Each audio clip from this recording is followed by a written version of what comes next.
Ladies and gentlemen, welcome to the 3-0 Take, where we talk all things Major League Baseball. Here's Kyle Corwin and Nate Reyes. It all starts right now.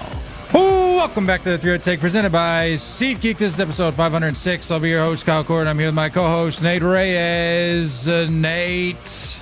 Back with a brand new edition, rocking it on Sunday afternooners. I like this. I got to be honest. I'm a big fan. Big fan of this Sunday afternoon pods. It's delightful. It's delightful. I feel like I've got spark. I feel like I've got enthusiasm. You get me on a Monday night. Who knows? Who knows? You know what I mean? And Thursday, I'm pretty checked out from everything. So one could argue that I'm a better me Sunday afternoon.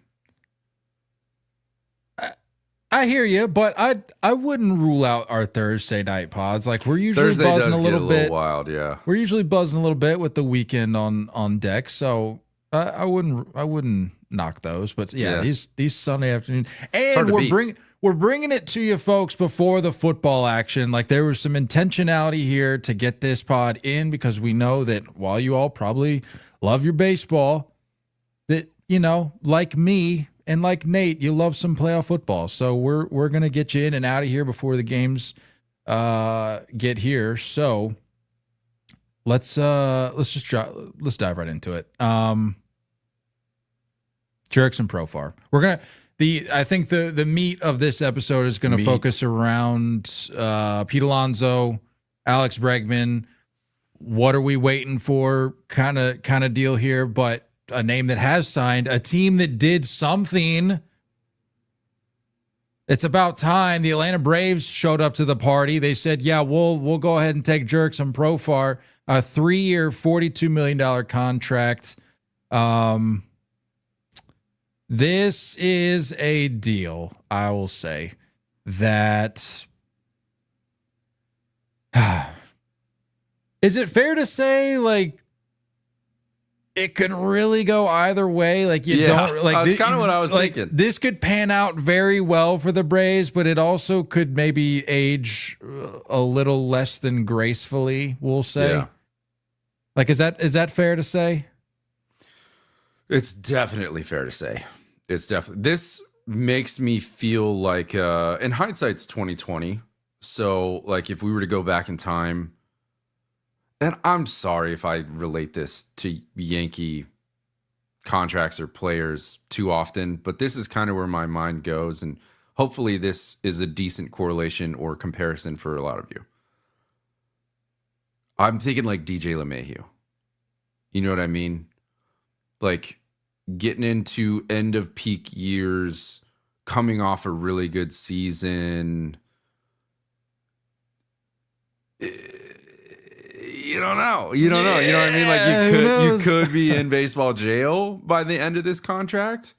I mean, it is 3 years. That's what we have to keep in mind here. It's only crazy, 3 years, right? And that's why I'm saying I'm not stressed about this on behalf of the Braves. I'm not. That's why I said, like, the LeMahieu contract, because it was like, you know, they just did a 3-year deal or 4-year deal, and then now, like, look at him. It's like, wow, I guess we got to see what he has in spring training, you know. So is it going to be something similar for Profar? But anyway, it's not going to torpedo the franchise, is what I'm saying. No, not at all. But in terms of what he brings to the table as a player, as a personality, I think he's going to fit in excellently with the Braves. Like, this is like, if he's not sticking around in San Diego, which I think a lot of Padres fans were holding out hope that the longer this offseason went, that maybe there's a chance they could bring their guy back, because who in San Diego didn't like Jurickson Profar? Right. If he's not able to stay put there, to kind of stay at home with the Padres, I think this is one of, if not the next best option for him in terms of environments that I think he will genuinely thrive in.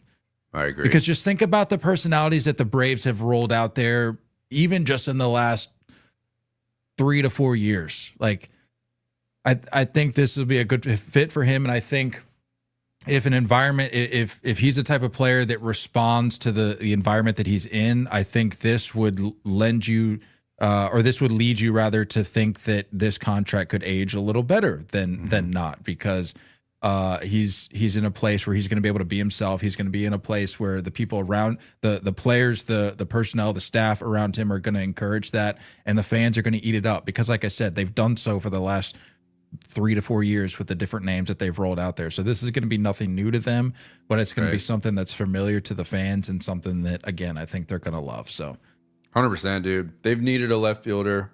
And he doesn't have to be a dude there, much like, for the Padres. It's like in this weird tier of like, you're above a role player, but you're not a, like a relied upon star, who gives me like a fan favorite Eddie Rosario kind of vibe, right? Like someone who just kind of has some memorable moments with the franchise and potentially comes up clutch in those big moments, and he's beloved by all.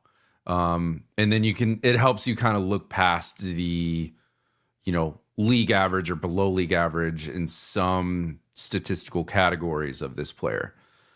That's kind of what it feels like. But you're right, man. Like culture-wise, hard to imagine a better fit outside of the Padres. To go to where you can immediately slide in and not to be weird, but like it is like a cultural thing when you're weird, with other Latin guys. You know what I mean? Like when you're with other ball players that have a similar playing style to you, and when you're talking Acuna and you're talking Ozzy Albies and Ozuna, and like that's a natural, perfect fit in my mind. Dude, tell me that's not going to be one of the forget output, forget what you're going to get out of them in terms of numbers. Like if we're just looking at a fun outfield, find me an outfield that's going to have more fun than Acuna, Michael Harris, and Jurickson Profar. Exactly. I mean, what are we doing here? And and you know what? It kind of brought me back to, I totally forgot that Kelenic was there. So like adding a little bit of, I think I love competition. I'm in that category. I'll always be in that category. Competition brings out the best in guys. And, it's not like Kelenic has like hit cruise control by any means, but like we're also at that point where like, what are you gonna live up to the potential? Are you gonna live up to the hype? We saw this like, stint in Seattle where it didn't really get the best out of you. And then, with the Braves, we saw flashes, but like it hasn't really shown up. So does the, added, who am I kidding? Profar's starting over him. Profar's getting the time. Yeah, and the thing you have to keep in mind with Profar too is this guy he is prone to big moments. Whether or not he ends up being the superstar that you would hope, superstar, the upper tier star that you would hope that he is if you're a Braves fan. At the very least, you can pretty much, if you're a betting man, a betting woman, go ahead and put your money on the fact that Jurickson Profar, assuming this Braves team is going to bounce back from last year's struggles with injuries and just constantly playing from behind, it seemed, assuming they're going to be back in the picture this year, go ahead, put your money on Jurickson Profar having his face at the center of some big, big moments, whether it's regular season or potential postseason scenarios, because this guy just seems to show up in more meaningful moments. Too. Yeah, you need them. And for Braves fans in the chat hanging out with us, like you're very familiar with these role players that just come up huge and they're immortalized for that year or that era or that window that the Braves are currently in. Yeah, dude, I continue to look back to last year and just say it's a fluke. The amount of injuries, and I get it, every team has injuries, but like to the top players in your roster, like it's hard to overcome some of those So I call it a wash, dude. Like, I'm not even, if I'm a Braves fan, I'm not even stressing it. And I think there was probably some frustration with like lack of movement this offseason. But you got to remember that like you're not needing a ton to go right back where you were. Now, if we're going to talk about comparing you to a Dodgers roster, I think we can have that conversation with every team. Like, no, you're not as deep, but you're starting 9 and your rotation, you know, I'll put that up against almost anything, any other team in the league. So you immediately step back in as like another big threat to the NL East. And Profar just gives you, you know, added depth, athleticism. It solves that left field issue if you didn't feel like Kelenic was an everyday guy. And I love the move. Love the move. Jealous. Honestly, I like Profar. Let's talk Bregman and Alonso. 2 names again that are still out there. 2 names that I think people would have expected, both of whom to have signed by now. And I tweeted out the other day, like, we're less than a month away from pitchers and catchers reporting. Like we're getting dangerously close to being about. I think we're what, three weeks, give or take. The most pointless notification, by the way. pitchers and catchers reporting is like, it's such like a. They don't even all report on the same day. Like they don't. So what do we finally have clips of guys walking around in spring training gear, stretching. Love that. Yes, finally doing flat ground work. Anyway, I love watching third string catchers do Frankensteins. Love it. No, but we're getting dangerously close to pitchers and catchers reporting, and let's not forget who represents these 2. Mm-hmm. Okay. Yep. We're going to need some clarity on this, just as baseball fans, because we kind of want to know, teams and fans alike want to know who's going to be where. And for their sake, I don't want, and we've said our respective pieces about Alonso over the years, certainly, but even for him, even for his sake, I want him to know where he's going to be playing, because I'm starting to feel a little bad for this guy, because he very clearly wants. No, we never want to get to that point, but we're again dangerously close. We're seeing him extend him and his camp extend an offer to the Mets, and then the Met we heard recently with the Mets Amazing Day or Mets Fest or whatever that Cohen and company are getting a little fed up with it. And I'll be honest with you, the analogy that comes to mind is you were dating somebody. It was great.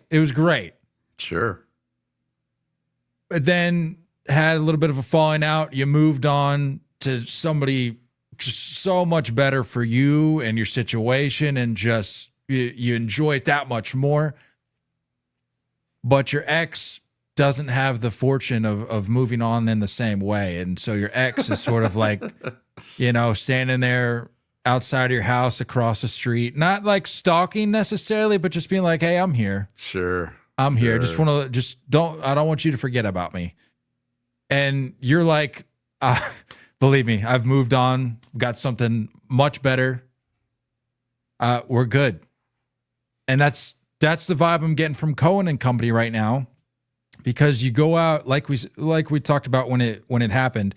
You've got Cohen going out there and essentially telling the baseball world, I will spend as much money as necessary to get this guy that I've had my eye on for some time, Juan Soto. You go out and get Juan Soto, and then all of a sudden, it doesn't seem like Pete Alonso is that important to you anymore.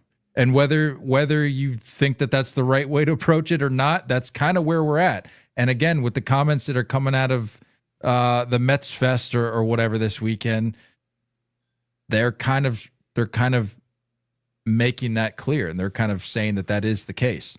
Why does he still want to be there? Why would you not want to be there if you're like that's what you've known? The franchise, if you want to look to last year, even forget this year with the addition of Soto and so on and so forth. If you want to look to last year as the franchise sort of turning a corner, why would you not want to stick around for that? Because you were there when if you're Pete Alonso, you've been around these last handful of years where the franchise literally gets laughed out of the building. Like and they still don't respect you. They still aren't giving you what you're asking for. They're still not considering you a priority.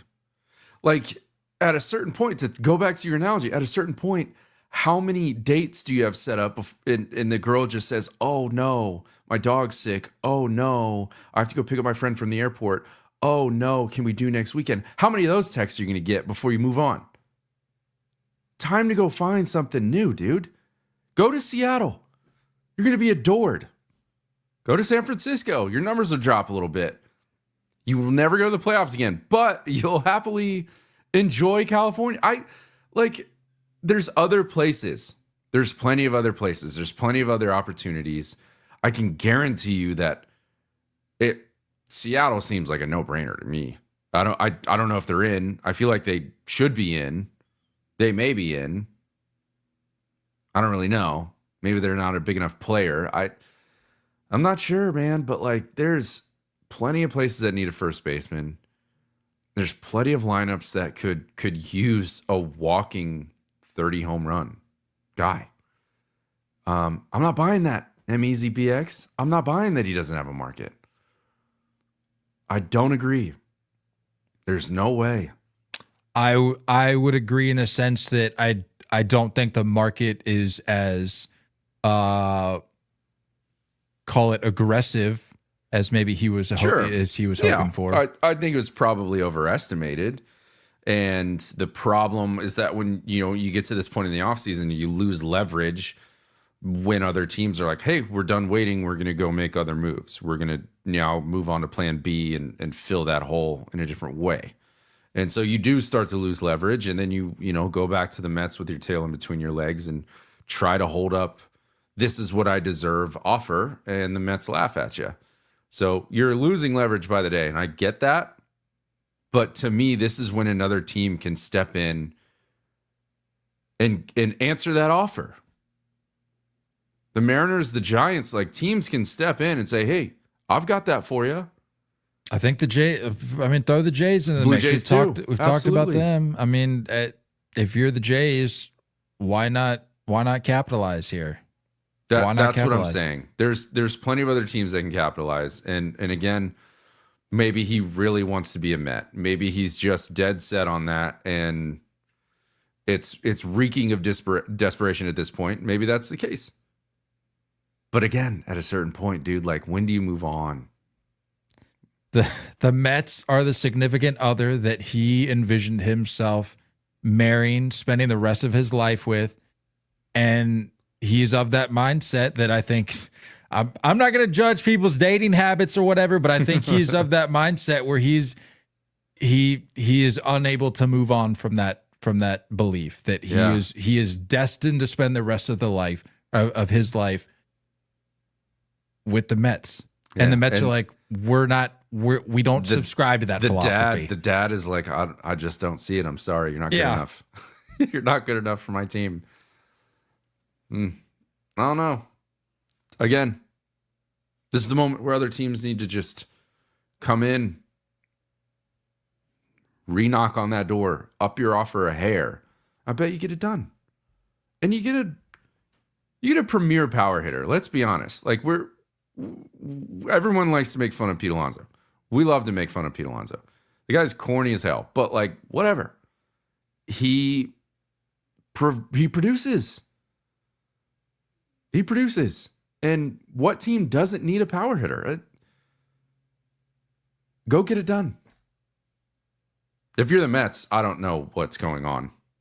If we're talking from that perspective, if Stevie says he's got all the money in the world and he can do whatever he wants, why aren't you doing this then? Unless you're full of it when you're saying that you wanted both. You wanted Soto and Pete. Maybe they don't want Pete. Maybe they want Vladdy.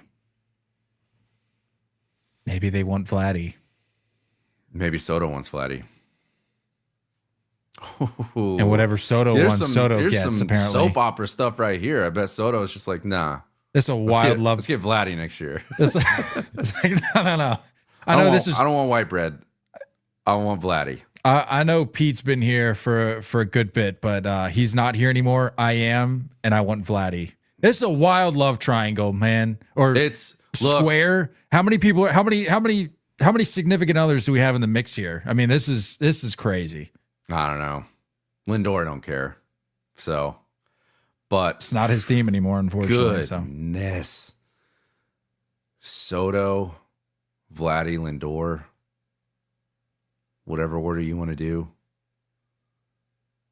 Yeah, at the top of that lineup, that'd be nuts. Maybe even throw Bregman into the mix because he doesn't have a team yet. Maybe he ends up with the Mets. Who knows? Probably not. But if he's not going to end up with the Red Sox, which at this rate, I don't know. Where are we at with that? Fill me in. Well, the latest report is that the Red Sox are only willing to go. They're willing to only go up to 4 years. And apparently, I think I saw there's multiple. I don't know specifics in terms of teams, but I think I saw maybe up to 3 teams have made offers more than 4 years. Because I think he's looking for 6. He would presumably settle for 5, but the Red Sox are only willing to go up to 4. So you can see the issue there.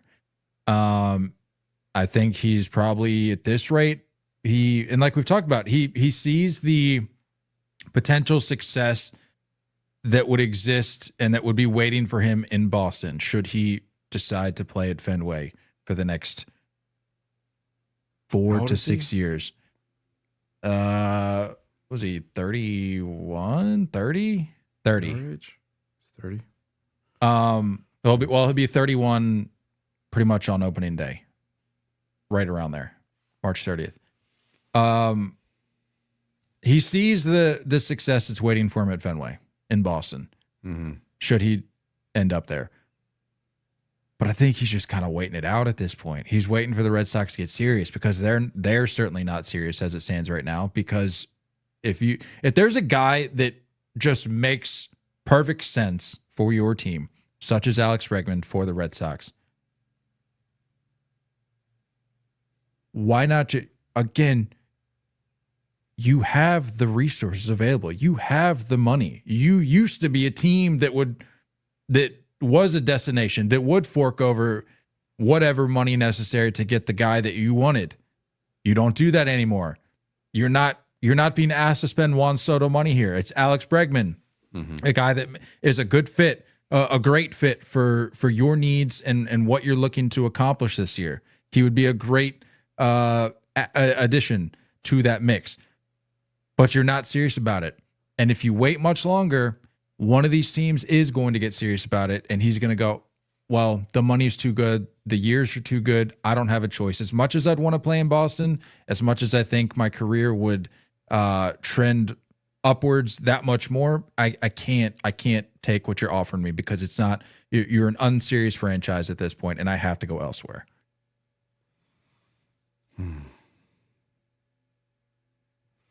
I wonder if there's ever a point. I'm just going to say what everyone's thinking. I wonder if there's ever a point where a free agent that's 30 or 31 genuinely recognizes the fact that they're not going to play until they're 38, 39, 40 years old.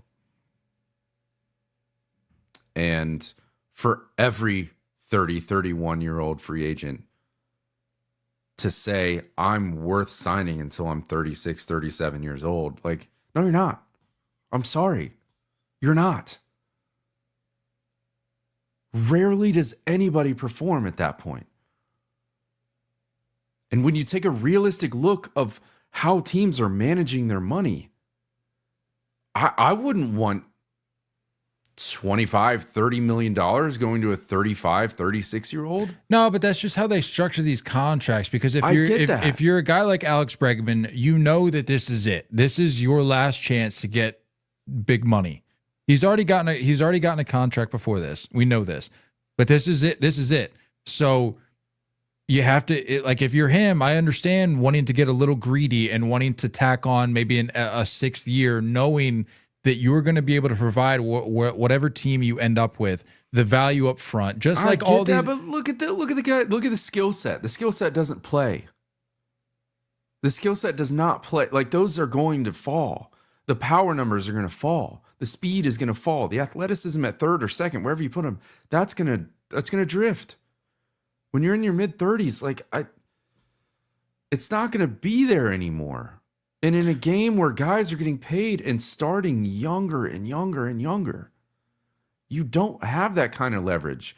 And if anything, you can't sit there and blame the market, when in reality, you should probably look in the mirror and say, maybe that 6-year, $100 million extension I took with the Astros was a little too long, and it carried me too deep into my prime.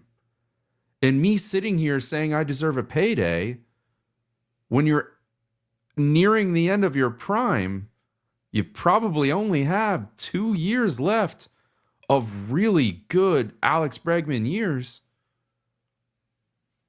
You don't have leverage. Well, it was reported that and again, this is just what's being reported. I don't know if this is actually factual, but this is all we have to go off of, is that the Astros offer that they made earlier this offseason of, I believe it was 6 years. Let me see, 6 years, $156 million. This was should have jumped on that. Yeah, this was pre-Paredes Tucker situation. Should have jumped on that. Well, apparently it's still on the table. They've re-engaged in discussions, and that's a situation where if he comes back, you move. I saw that the Astros are in on the idea. They've subscribed to the move of bumping Paredes to 2nd, and then Jose Altuve has indicated that he'd be willing to move to left, which the Astros are on board with. That's the latest that we've heard. And so honestly, if I'm Alex Bregman, if what I'm looking for is 6 years, over $150 million, I think he was looking closer to 2, but if it's over $150, you get that 6 year, you get that security, and you get to stay at the place that you've been. I don't think any other team stands a chance at that point. That's why I'm saying, if you are the Red Sox, you have any interest in entertaining this, you need to get him now.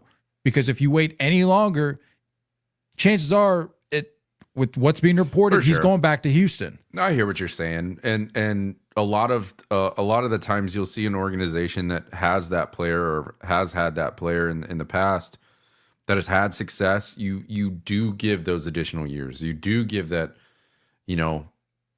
understanding that we're gonna pay him for what he's done. And if you're the Red Sox and you do sign him to a 5-6 year deal, like, he hasn't done anything for you. You know what I mean? You don't owe him anything to offer that extra time.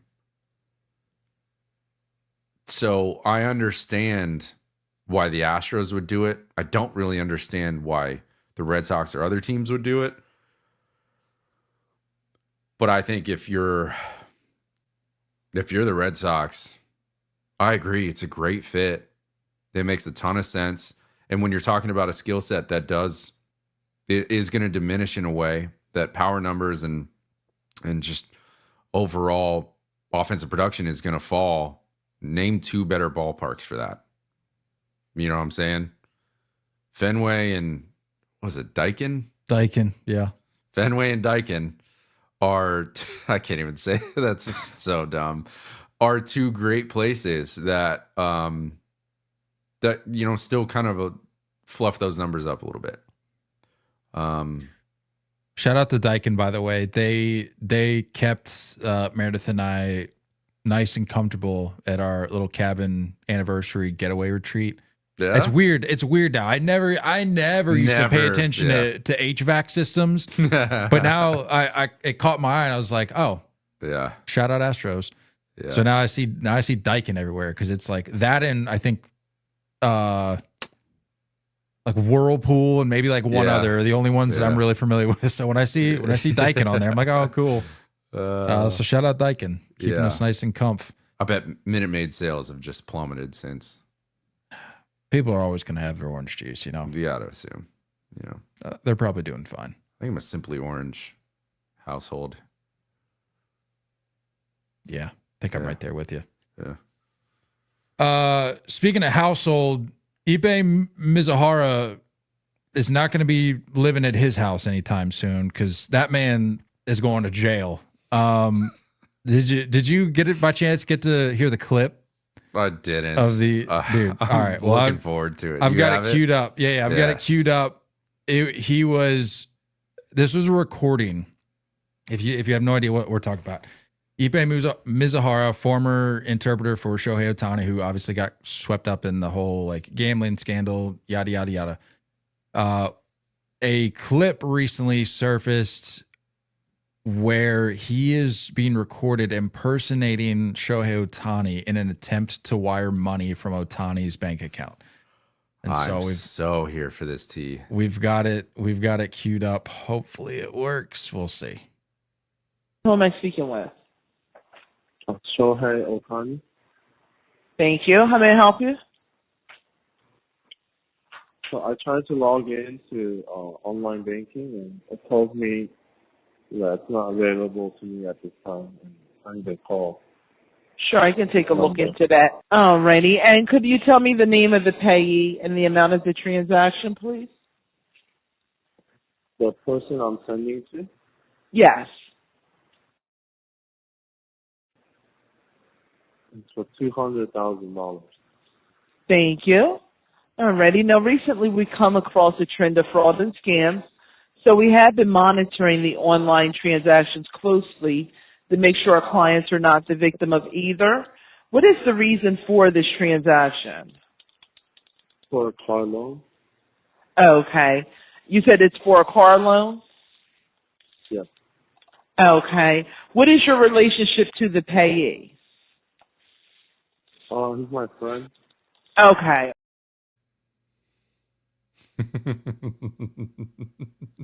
That poor lady's getting fired for sure, right? Oh my goodness. According to the prosecutor's filing, he made calls and impersonated Ohtani rather on 24 separate occasions. It does, like you can tell, it doesn't even sound like Shohei. Well, I mean, we know that, we understand that, but to somebody that has no clue, well, all I'm saying is that it's just like glaring. Like it's not even like this could be Shohei. No, it's definitely not Shohei. Just wild, And the agent that he was on the phone with went on to say, which I guess it wasn't included in this clip, but went on to ask, will there be any future wires to your friend? And Mizuhara said, possibly. Shocker. So I think the takeaway here is that this is evidence that points to maybe him not being a fall guy and him just having an actual problem. Yep. For sure. Which I don't know, dude. AI is crazy nowadays. You know what I mean? Like, I'm just saying we could still hold on to. Are you saying that you're trying to hold on to hope that he's a fall guy? Like, is that the narrative that you're clinging to? It could still be out there. You know what I mean? Like we could still consider that an option. Oh my goodness! The odds are going against. If you were a part of the jury, you'd be booted immediately. Like, this guy clearly has something. A vendetta. Yeah, he's got a vendetta here. What's the issue? You'd be booted so fast. We're watching The Lincoln Lawyer right now, so I'm very great show. Very much in tune with Did you see the movie? Oh yeah. Back in the day, good movie too. Yeah, Matthew McConaughey. Yeah. Yeah, we actually just finished the third season last night. So. I only saw season 1, so I'm gonna have to bring that back up. Anyway. Crazy though. Yeah, dude. This changes the whole system. This is going to change all interpreters. It's going to change who has access to what. And I still, whether he's guilty or not, like, shame on Shohei for giving this kind of access to an interpreter. Wild. Yeah, there wasn't much other than that to kind of run through, but closing the book here, we got a few items, and then we got a draft on deck. So stick around for our draft. Got to get a new topic or a new category, if you will, that we're going to be getting into. So stick around for that. Closing the book here, though, just some jersey updates. I'm sure you saw the Mets unveiled a new road blue. Did you by chance get an opportunity to look at that? You ready for this? I freaking love them. Dude, no. I love them. No. They're so clean. And I said yesterday, what I'm looking for the tweet. Oh, it's because it was an Instagram comment. I said, how long until they realize you can't read the jerseys from far away, just like the Marlins black alternates, and change these just like the Marlins did? It's the same track. This is exactly what the Marlins did. They went with the outline, and initially you're like, oh, those look pretty sick. And then you're like, this is more for like show and less like it's less practical than I think people are making it out to be. And these are gonna change. You mark my words. They are gonna make it. They're gonna be making it. If they want to keep them in the rotation, they're gonna be changing them in 2026. You just watch. The bones, the structure of this jersey is fire. I mean, I love the classic New York font, like the sort of vintage New York font on front. Yeah. I'm a huge fan of that, but like no buttons. Now it's a vest or a pullover, I should say. Yeah, like the little semi V-neck thing going on. Like the Nats introduced to, I think, last year. Yeah. Love them. Wow. I'm surprised. I know. That's why I was like, are you ready for this? Because you and I are like the negative jersey guys. I think if we have a thing, that's our thing. We're just negative about any jerseys that come out. I'm a fan. No, not any jersey. I mean, I'm a fan. What I'm not a fan of is whatever that stupid hat that Frankie Lindor was wearing when, did you see that video when he tried him on in the clubhouse with the bill like completely folded back? Yeah, I did see Awful. that. Yeah, I don't know what that was. Not a thing. It's not a thing. You're not Spike Lee. Take that off. Don't know what that was. I mentioned the Nationals. The Nationals, just again, brief update there. They announced that they're bringing back the red unis, which I'm a big fan of. Love the red unis. Love a good solid color white pant combo or gray pant combo. Very, very bold for the Nats. It's a nice, strong color. That's why I think like the Cardinals spring training, I think they should wear that. The red jersey, wear that year round. That's so sick. Very clean. Very clean. Yeah, I think the Nats used Dylan Cruz to model the red, and it looks real good. Smart. And lastly, the Padres are phasing out their pink and mint City Connects. Nate's shaking his head. Yep. Gotta go. That's just it's not in anymore. Sorry. I never liked him really. I don't think I'm rewriting history here with my old takes when it first got announced, but I didn't dislike him.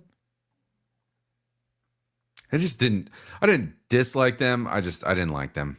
They were whatever for me. They were overhyped by the Padres community and sure, but I mean I think it's a good fit. Like of the City Connects that we've seen, try to draw you to the city or make sense of what the city is about. I feel like that. I mean that's a lively uniform, and San Diego is that's a poppin' place. You've been there. I haven't been to Petco, but I can only imagine that it's there's a little bit of liveliness to it. But sure, they will be adios. They'll be out of here at the end of this coming season. Adios, huh? Last little update here. Paul Skeens' card, the debut patch, was, as we expected, rejected by the 11-year-old collector, is going up for auction. The Pirates did offer I think it was actually Bob Nutting I think I saw the clip talking about how he would like to, or the team rather would still like to host him for him and his family, I would imagine, for a game, and also have a meet and greet with Skeens, which you can only imagine he's going to get a couple autographs. So it's like kind of got the best of both worlds. I want to meet Skeens. If I'm an 11-year-old collector, I want to meet Skeens, get a couple autographs. Maybe Livy's there. If I'm an 11-year-old, like, hey, what's up, Livy? Yep. And then go collect my check. Yeah. I'm not trying to sit behind home plate, which I don't think we ever figured out what that actually meant. Like, are we sitting behind home plate? Or are we sitting in the direction of home plate? Yeah. In the upper deck? Who knows? How far does that range go for you behind home plate? How wide? You have to be to be considered, for me, behind home plate, you have to be on that same ground level. Once you reach that first, like, wrap around for sure. where, like, the concourse. How far out? Oh, how far out? I think I go from like on deck circle to on deck circle. Yeah. I'll count that as behind home plate. Yeah. But again, it's got to be that ground level. Or if you want to get technical, because I know on deck circles can fluctuate a little bit. I guess, like, if you took the foul lines and kept running them, like, through the seats. Yeah, exactly. Like a pizza slice. Exactly. Probably like that. That's a nice range. Sure. But anyway, that's all I got there. Do you got a quote for us real quick before we get into our draft? Hit that button. Whose quote was this? Whose quote was this? Who said it? Whether it tastes like milk, whether it tastes like wine, we have to find out. Who said it? Was it Kyle or Nate? Was it Kyle or Nate? Was it Kyle or Nate? Was it Kyle or Nate? Whose quote was this? I can't remember your preference. Do you like me telling you episode date before or after? After. You like it after. Because that's what I do, and I just like keeping it consistent. Okay, you ready? Lay it on me. It's just the White Sox time. Look, they brought in a manager who knows how to win, Tony La Russa. There's a reason they brought him in. They knew it was this time. You're talking about a combination of guys getting into their peak years and guys entering the scene. Eloy Jimenez, problem. Luis Robert, obviously entering the scene. Yeah, Adam Eaton to bring in some veteran presence. Jose Abreu coming off an MVP. A switch hitting catcher who can drop bombs. Tim Anderson, who's going to hit over 330. Yohan Moncada, who's going to do his thing. A young stud in Nick Madrigal at second. In a rotation that's got Giolito fronting. Dallas Keuchel feeling his old ways. Bro, what are we talking about? What are we talking about? I thoroughly expect the White Sox to win over 95 games. Episode 189, March 25th, 2021. I mean, that's nobody else but me.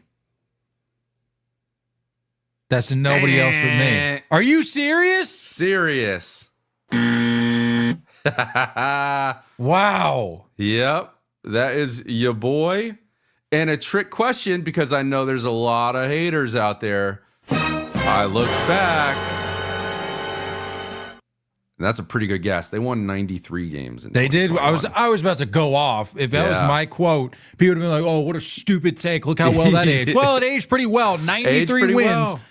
Idiots. Aged pretty well. So I wanted to go back because I know, like, we've started the new trend of revisiting our hot takes and predictions episode, which this was it in 2021. We've revisited that at the end of the season to sometimes see if anything holds up, but we didn't do that back then. So I wanted to revisit this because look, like, that's a fire take. That's a big one. To be fair, you did agree with me on that take in that episode. You like read the context. You kind of continued. Oh, yeah. I like doing that. Read the whole thing. Yeah, you agreed. You even had a little nugget that you threw in the middle of that saying one of the best relievers closing down the game. So it was a good one, I think. Sad we got that wrong though, but I mean, I guess we technically didn't get it. I mean, I got the quote wrong, like the speaker of the quote. But I mean, if we both were in agreement, because as you were reading that, I was like, I wholeheartedly was behind the Tony move when it first happened. So, that's why I went with me. But I'm glad to know that you were thinking the same. Yeah. Well done. All right, let's get into this draft. All right, I'm excited about this one. Me too. I got notes. Got a Sharpie. I'm ready. Dude, I went out yesterday looking for a whiteboard in anticipation for this and any other drafts or anything that would require a whiteboard. I went to the Dollar Tree. They didn't have any. I mean, I could have gotten a whiteboard, but it was like, it had like dinosaurs around it. I'm like, no, I just want a plain Amazon, whiteboard. Bro. This one's nice. It's got the college rule. I know, but I just wanted it for $1. I don't want to spend more than like $3 on this thing. Anyway. That's where you drew the line? $3? $3. No more than that. This whiteboard has to be under $3 or else I'm a walking. Can't bill it to the pod. Not a podcast expense. I could have. In fact, I should have, but trying to be a little more frugal. This is not an alphabet draft. No, it's not. This is a numbers draft. So we are drafting our team based on the jersey numbers that they wore. I don't know why I put the emphasis on jersey there. It's supposed to be numbers. Jersey numbers. And we're cutting the. Go ahead and judge us. We had to draw the line somewhere with the numbers, jersey numbers we were willing to go up to. I think got ridiculous. We met at 60. I think we agreed on 60 because, I mean, my goodness, some of the numbers, insane. So anyway, we're drafting 1 through 9. I think we settled on 3 outfielders, sort of like we did for the alphabet draft. Yeah, we're drafting our lineup. 3 outfielders, so we don't have to worry about the first, second, shortstop. Oh, so we're situation. just doing infielders. Infielders, outfielders. So no like left field, center field, but we do have a pitcher. You do starter or reliever, catcher, 4 infielders, 3 outfielders, DH. Our little rule to make this a little more difficult and fun is that we're going to filter this by WAR, and you can only have 3 top 3 WAR guys on your team for that specific number. BWAR for that specific number. So, who won last time, by the way? I think your boy got that time. Yeah, you won. And people said in the comments, they said if Kyle would not have overlooked Jordan, they said this draft was all his. And I said, I agree. Look, I agree. I agree. If my uncle had boobies, he'd be my aunt. Let's go ahead and just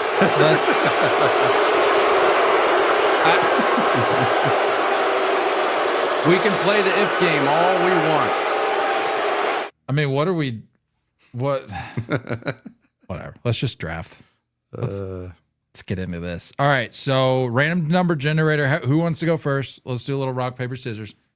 Well, I won last week, but whatever. I guess we'll. Oh, you're right. You're right. That's what we used to do for the drafts. It would just until you won. I appreciate it. That's fair. Yeah. Okay. I appreciate that. That's fair. We'll stick with that. All right. So Give me our a good first number, man. Let's set it at 60. First number. Oh, here's a question. Should I set the minimum number at 0? No. Just 1. Okay. Well, should we look at? No, it's fine. No, 1. It's fine. All right. Our first number for this draft, 15. All right. Let's 15. see what we got. And sorry, I was pulling up the generator when you were going through the rules. Holy crap. Did you indicate the 3? You indicated like the 3 picks. 3 top 3 guys. 3 top 3 WAR picks, if that makes sense. Yep. B-WAR. Yep.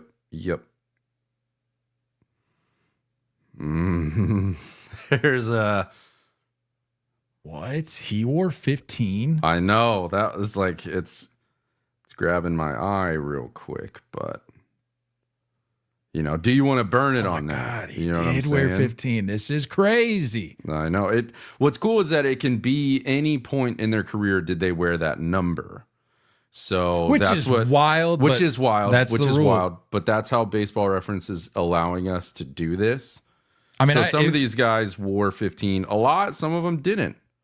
So I'm gonna not burn a top 3 spot yet. Although I want to. I'm not going to. Give me Jim Edmonds. What do you think of that? That's a good pick. That's a That good ain't pick. bad, right? And he wore that number. Looks like 1, 2, 3, 4, 5, 6, 7, 8, 9, 10, 11. 10 years. Oh, it says it right there. I'm an idiot. 10 years of wearing the number 15. So that's legit versus some of these guys are big names. They only wore it once or twice.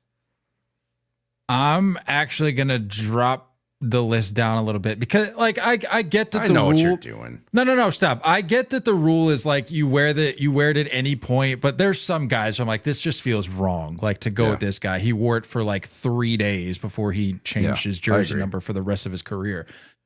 So I'm going to go with, you guessed it, Dustin Pedroia as one of my infielders. And we're just going to go ahead and chalk that up as an excellent pick. That is a great pick, but I wasn't going to do it. Nor would I expect you to. Random. Yeah. By the way, for anyone curious who's not following along, Randy Johnson was at the top of that list. He wore the number 15 1 year, 1992, as a Mariner. Crazy. And it just didn't feel right. It didn't feel right, you know, because if I were to put that on a graphic, people would be like, you have dyslexia. He wore 51. I think that was the invert. Yeah, like maybe 51 wasn't available in 92. Must have been it. Is that his rookie year, by the way? No. Couldn't have been. 88 with the Expos. Well, he made his debut in 88. Does that count as his rookie year? He only made definitely didn't carry over to 92. 4 starts. But, yeah. No, definitely not. Yeah. Anyway, next number up, and if we're doing snake draft, I'm next in line. You sure are. So let's run it. The next number is 27. That's great number. I'm gonna go ahead and I don't even have to look, but I will, just to see who he's in competition with here. But I'm gonna go ahead and take Mike Trout for my outfield. That's beautiful. That's beautiful. And I'm assuming that you're just trusting me with these numbers, correct? Like you don't. Yeah. You're not. I'm gonna put an asterisk next to it, so we know that is one of your top 3 war names. True. Yes, good call. Okay. All right, you're up. Oh. Yeah, I know. There's some decent names in here. Oh yeah, I mean only like Hall of Famers. Yeah. 27. You can, and if you're just now joining, we're doing a numbers draft.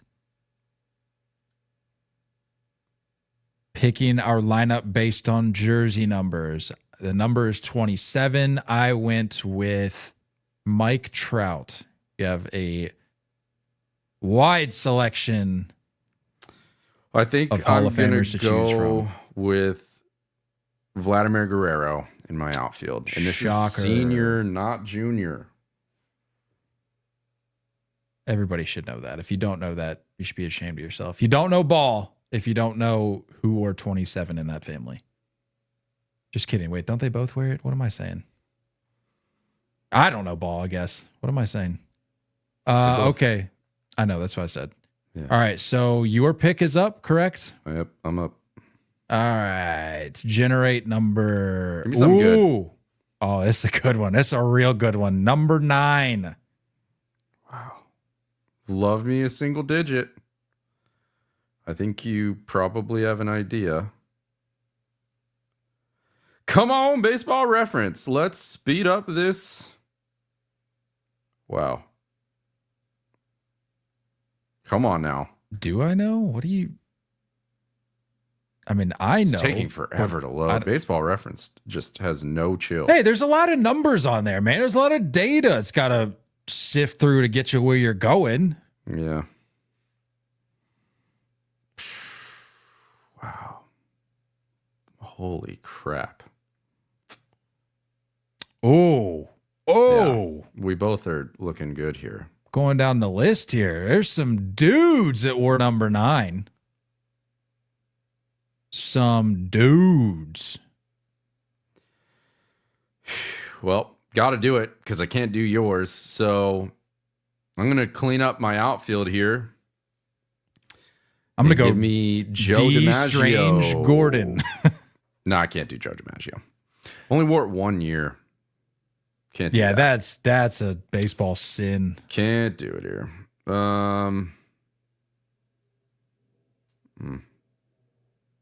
Nate is going to go with... I mean, I think there's names that sometimes just kind of trump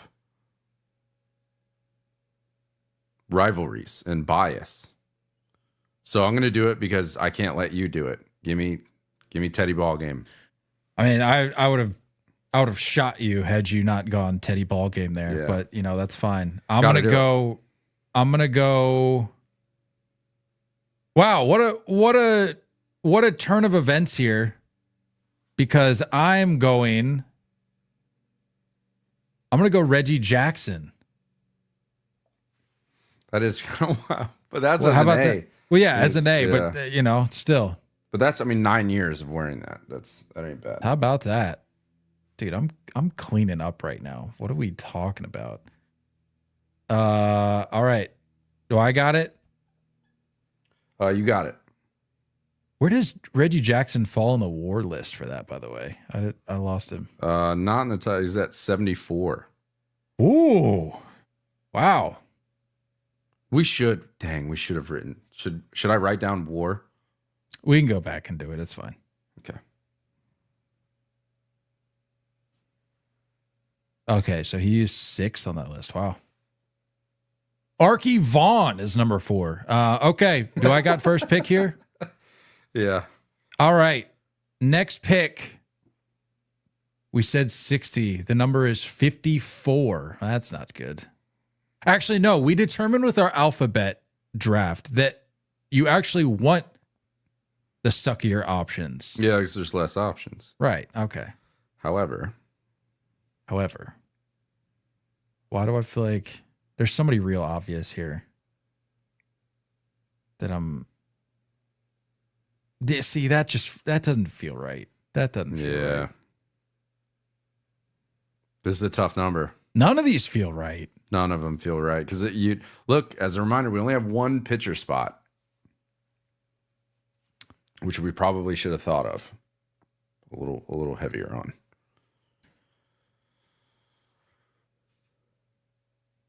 This is tough, man. I'm going to pick with the Cincinnati Redlegs in 1954, Jim Pierce with a WAR of negative 1.1. No, dude. I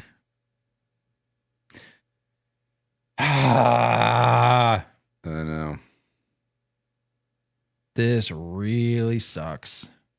This is a rough number.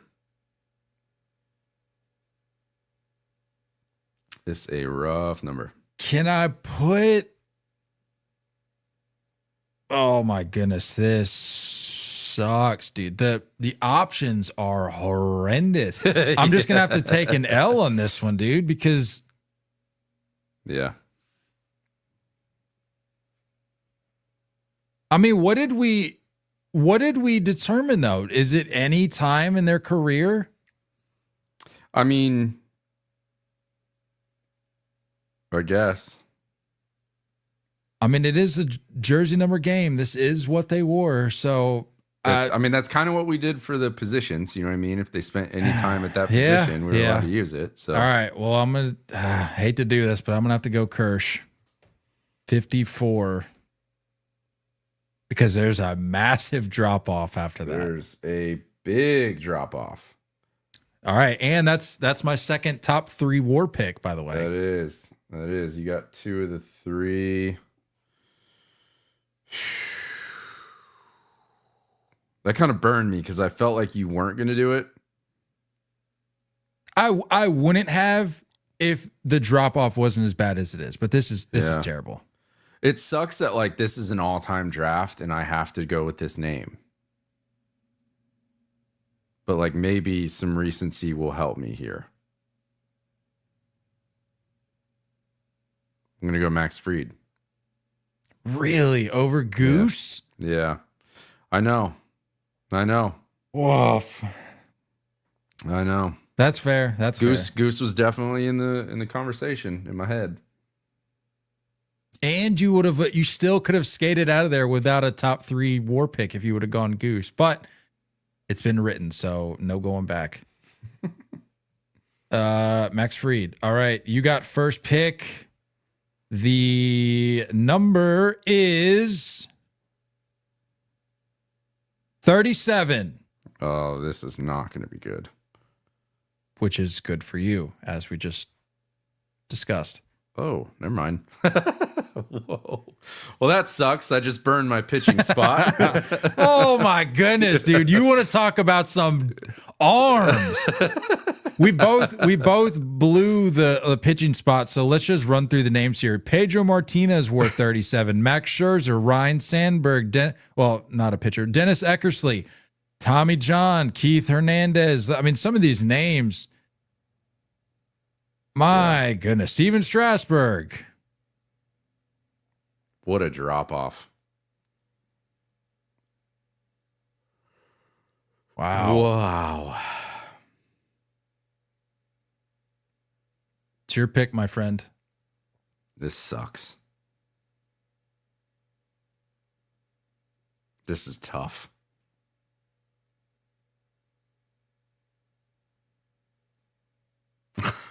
This is tough, dude.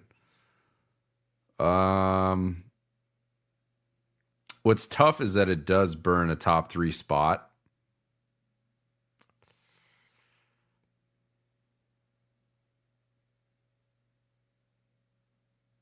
Yeah, I think Nah, I'm not going to do it on him. Let's go Keith Hernandez. That's who I wanted.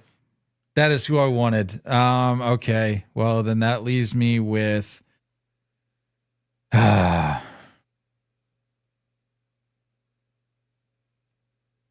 see, this is where I take a little bit of a hit. But there's gotta be some names. Vince DiMaggio, wasn't that the third DiMaggio brother? I think so. Like I answered my own question there. Not too many DiMaggios floating around. That's fair. Yeah, in baseball. All right, this is easy. I'm going. Wait. Oh no. Okay, yeah, we're good. I'm gonna go. Who I believe was on my alphabet team. I'm gonna go with Teoscar Hernandez. Well, you really opened it up, didn't you? I had to, dude. I didn't. Yeah. I mean, I don't hate it. I'm playing to the crowd with this one. I'm not. You are. And you went with who? Keith Hernandez. All right. Next pick. Already done 27. Already done 15. 11. Who wore number 11? You're up first. Correct. Oh. Goodness. Oh, yeah. Yeah. Actually, ooh. Actually. I know. Actually. This is deep. 11 is so deep. Actually. Oh, my goodness. 11 is so deep. I mean, I'm like 100 names down, and I could go with you, Darvish, if I wanted to. Right? Well, I couldn't because I already have a pitcher, and not that I would go with you, Darvish. But I mean, 11 is deep. I'm gonna go.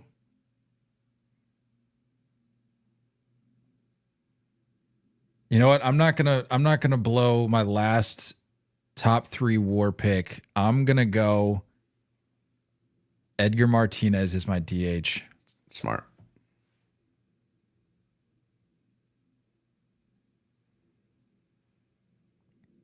Give me Barry Larkin. Good pick. That yeah, it was either going to be probably him. Same thing. If you went Barry Larkin, I was going Edgar. But if I did want to blow the final top 3 WAR pick, Rogers Hornsby at 120 WAR of 127. My goodness. All right. Next number. Who's got the pick? You do? I do.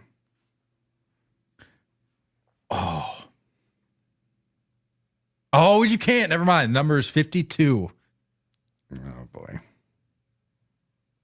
Justin outs into the Hall of Fame. CC Sabathia. Would have loved it. Would have loved it. A lot of pitchers are going to be on this list, so this is tough. All things considered. Roy Halladay wore it in 98. Tim Hudson wore it in 99. Oh my gosh. Yeah, dude. this is tough. This is real tough.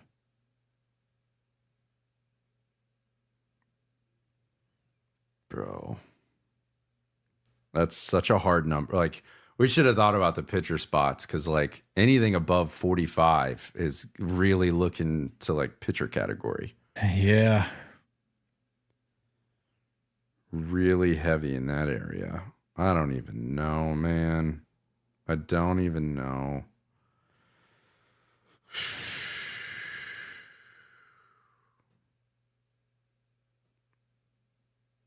It's got me thinking.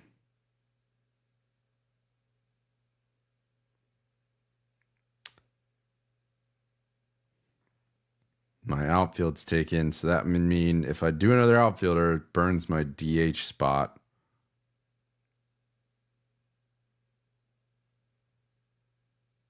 This is tough, man.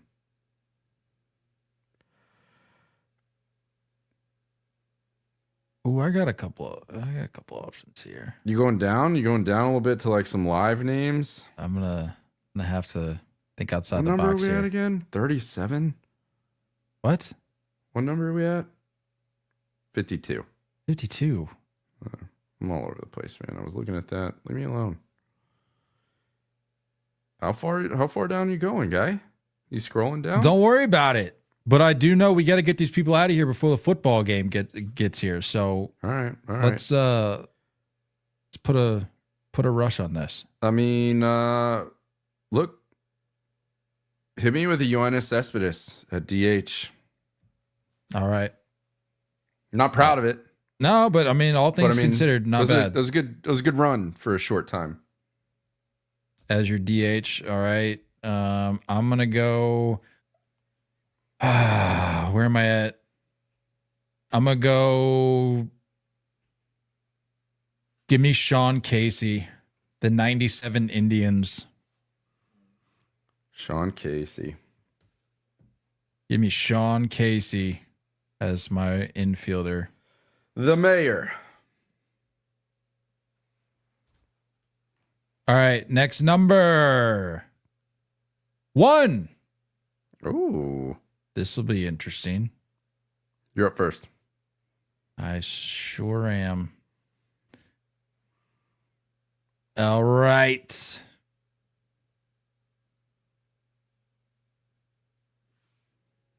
I don't want to do that. Oh, give me.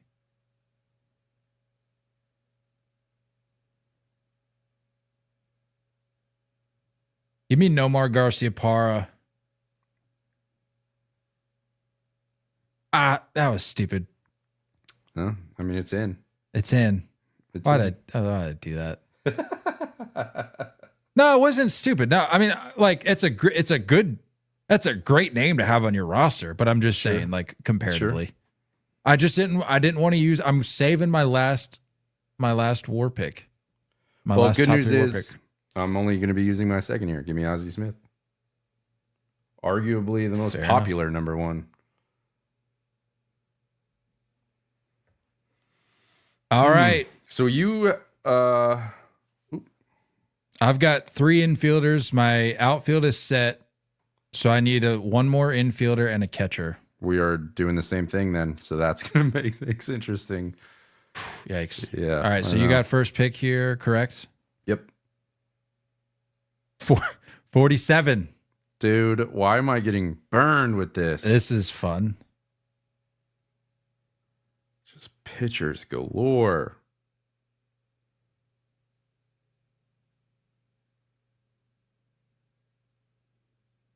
Need an infielder and a catcher.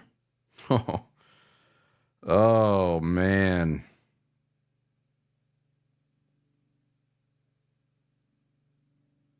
I could really mess with you. I already know. The sadness in your voice. I'm just scrolling down a little bit just to see. It's not looking like I have any other options. And we're getting down to that point where numbers could really affect things. So give me Jason Varitek. I hate that. I hate that completely. What even number is this? 47? Yeah. Why did for you 3 do that? years, so Why did you do that to me? I'm gonna go 7. Holy cow, dude. What do I even do here? An infielder and a catcher.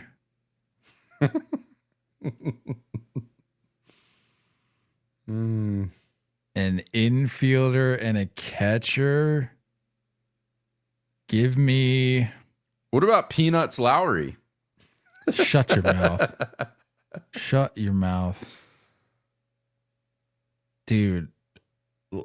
What? This is 47? Yeah. Did anybody wear 47? Yep, just a couple studs. Studs we can't take. Oh my gosh. Give me. I really burned you here, didn't I?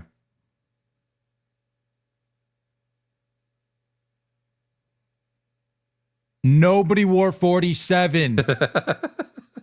I mean, plenty of people wore 47, but you catch my drift. No, nobody wore 47. Oh my goodness. So many pitchers. Dude, this is crazy. I'm up against the clock here.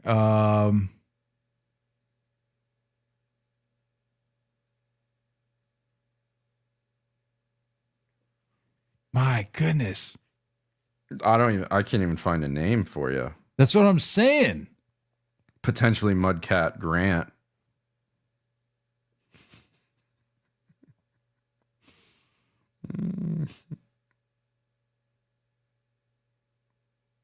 What do I do?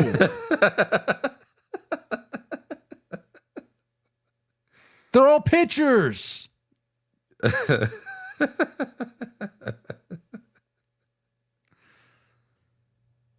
I really don't even know how to help you here, man. Like I'm scrolling for you. I'm trying. I just want to like anybody.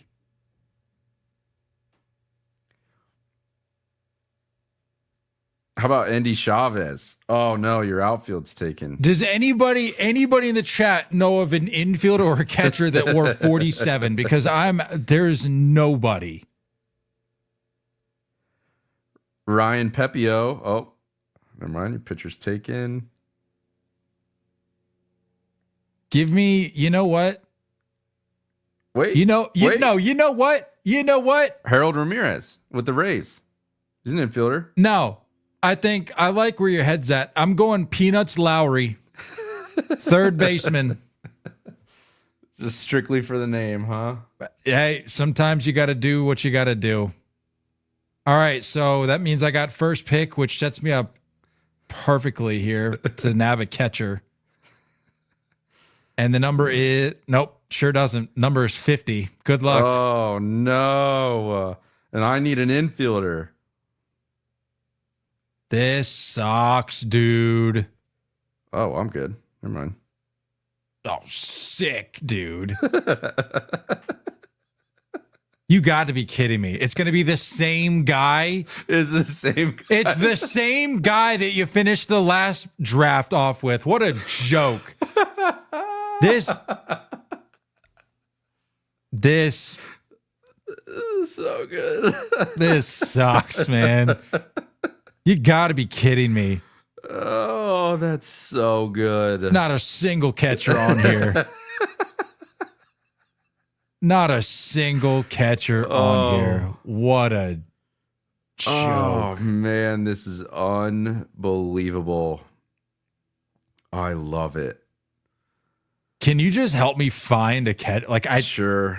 I need help. I'm digging. I'm digging way too deep here. Oh boy.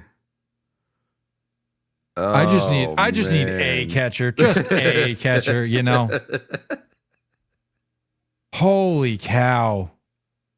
Or you need like somebody that like even a guy that just maybe thought about catching. Yeah. Buddy Groom, maybe.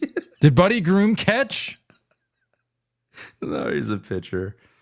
Oh, that's tough. Did Brent Rooker get any time catching? Any looks behind the dish? Come on. Dallas Braden, friend of the pod. Can we stick him behind the dish? Oh, no catching time for Brent Rooker. And it doesn't list their position either. So half of these guys, I don't even know. So we're probably going by some names that could have. But wow. This screwed me, man. This really did. Yet again, I'm picking for scraps, and then he goes out and gets Willie Castro. Let me check. Oh, nope.